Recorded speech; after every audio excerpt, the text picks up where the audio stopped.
Magandang araw mga kaibigan. Gusto kong magbigay ng reaksyon sa ginawang hearing sa Kamara tungkol sa allegedly gentleman's hearing na naganap panahon ni PRRD at ng Chinese government. Sabi nga ng Pangulong Marcos I was horrified. Nakakatakot daw. Dahil parang ibinenta na ni PRRD ang soberenya, ang territorial rights ng ating bansa. Sinurrender. So yun, conduct sila ng hearing sa Kamara para lumalabas, para palabasin na masama ang ginawa ni PRRD. Ito, pakinggan natin ngayon ito, yung statement ng mga mangingisda.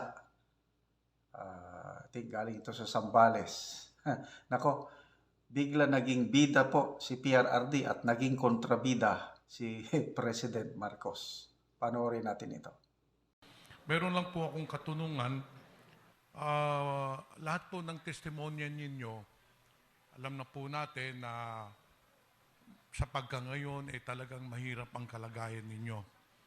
Meron akong tanong, kailan ho sinimulan ng China itong pagharang sa pangingisda ninyo? Libre naman po ang pagpunta ninyo doon sa mga Scarborough Shoal, kung saan yung fishing grounds. Kailan po talaga nagsimula, naghigpit? Anong taon po, kung natataanan po ninyo, nagsimula maghigpit ang China para hindi na kayo mangisda doon sa lugar na pinangisdaan ng inyong ninono? 2014 po. Dahil sa kakayahan po na lagi po akong nangingisda dyan. Ako po talaga ang unang hinaras ng China dyan ng 2014. Pero sa panahon naman nung nangyari na naging presidente si Rodrigo Duterte, kaya muli po kaming nakabalik. Pero sa panahon ngayon po, hindi po namin alam dahil sa sinasabing gentleman agreement. Bigla pong nag-alarma na naman ng China na nung May 14 is nakabaho di Masinloc po kami is talagang pinilit po kaming pauwiin. Kaya ang pag-uumpisa po talaga ng pangharas ng China dyan is 2014. Pero nahinto po nung umupo si President Duterte. Kaya kami pong mga mangingisda na laging nandyan po sa Scarborough is nakabalik. Pero sa ngayon lang po ulit na nang haras ulit sila ng mga Pilipinong nangingisda. Kaya Natanong ko po ito dahil para malaman ho ninyo, ang rason ho talaga ng itong hearing po natin, hiling niya na imbestigahan yung sinasabing gentleman's agreement. Kasi lumabas po sa TV, itong Chinese ambassador ay nagsalita na may nagkaroon daw ng panahon ni Pangulong Duterte ng gentleman's agreement. Kaya tinanong ko po sa inyo kung kailan talaga naghigpit. Kasi maaring nagkaroon nga ng gentleman's agreement between the past administration at saka ng Chinese government. Kaya nainganyo o naging agresibo mula nung panahon ni President Duterte dahil nga dito sa gentleman's agreement. Lately, nakita po natin masyado talagang agresibo sila bago pa man dumating ang administrasyon ni President Marcos, no? Sa dumaan na mga taon, okay, starting 2014. So, bago po mag-2014, malaya ho kayong nangingisda doon. opo sir, mula nung, gaya nga ng sinabi ko, mula nung umupo si Presidente Duterte, hanggang sa ngayon nakapangisda kami. Ngayon lang po nangyari muli, nung May 14, ngayon pong taon lang, na nangyari ulit po na nang haras po sila. Diba? Yung fisherman talagang direct to the point. Sagot sa tanong, kailan nagsimula ang panggigipit ng China na mangisda kayo dyan sa, I believe, sa Scarborough Shoal o Baho de Masinloc. 2 beses tinanong, 2 beses sinagot. Nagsimula 2014, panahon ni President Noynoy Aquino, dahil nga itong administrasyon ng Aquino sumusunod sa kagustuhan ng US. Ayun, naghigpit ang China noon. Pagdating ni PRRD, Dalawang beses tinanong, dalawang beses sinagot. Nahinto ang panggigipit ng China sa mangingisda panahon ni PRRD.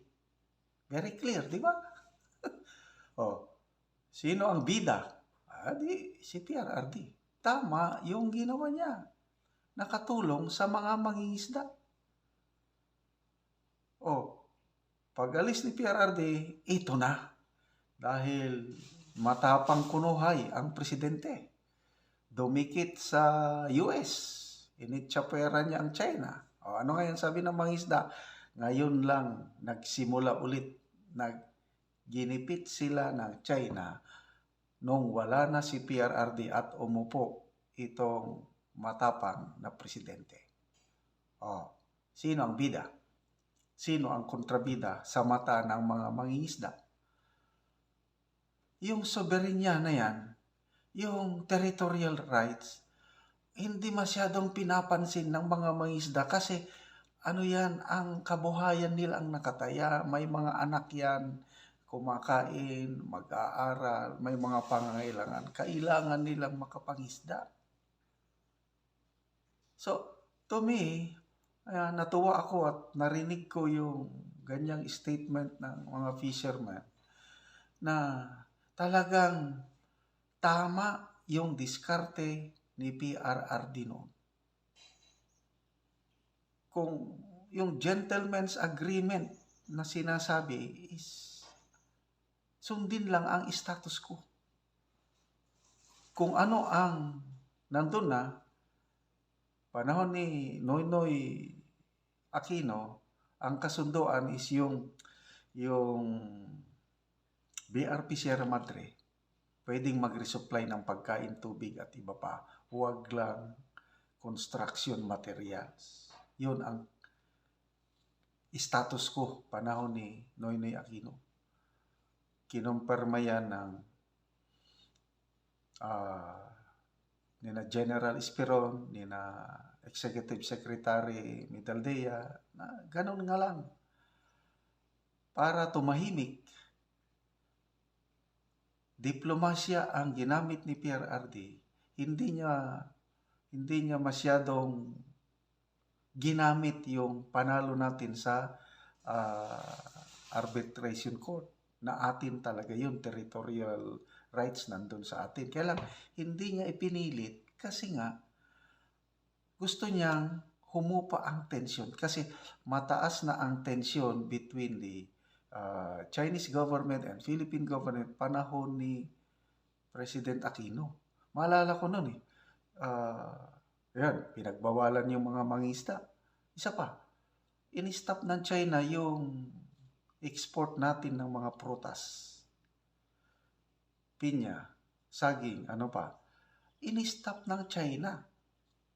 Alam ko ito kasi nagtrabaho ako as security consultant ng isang multinational company sa Mindanao na nag-export ng saging. Ang isang market ng aming company is China. Panahon ni Pinoy, nagalit ang China, in-stop niya yung export ng mga prutas.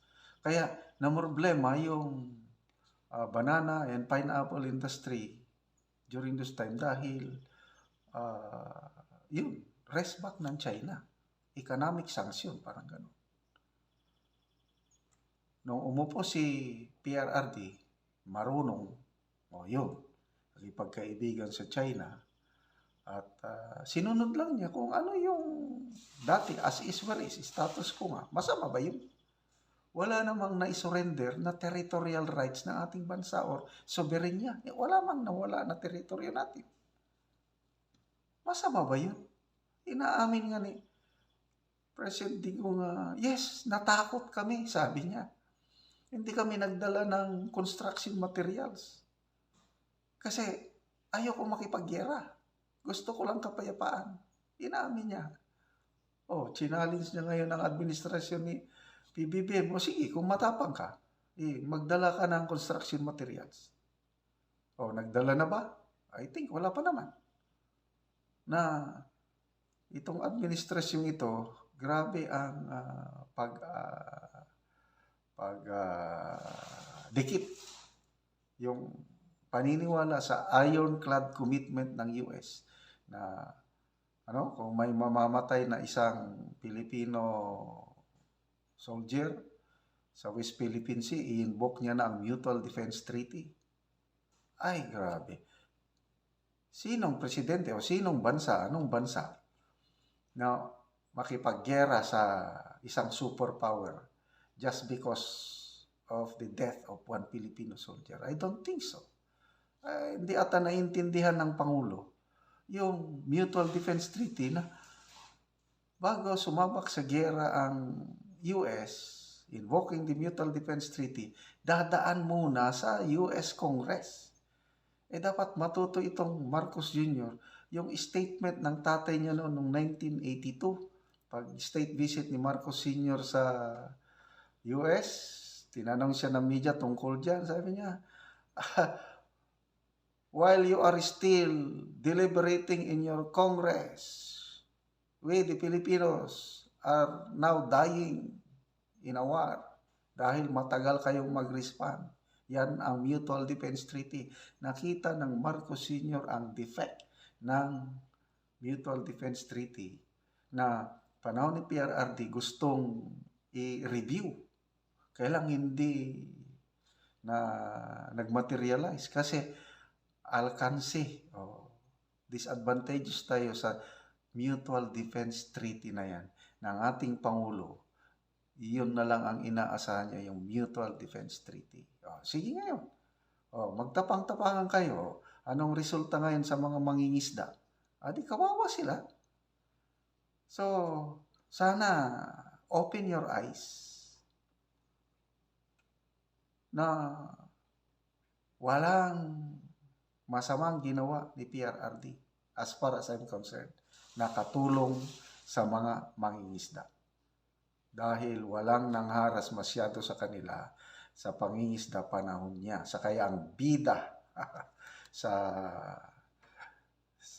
hearing na yan, walang iba kundi si PRRD at lumalabas kontrabida ang administrasyong ito.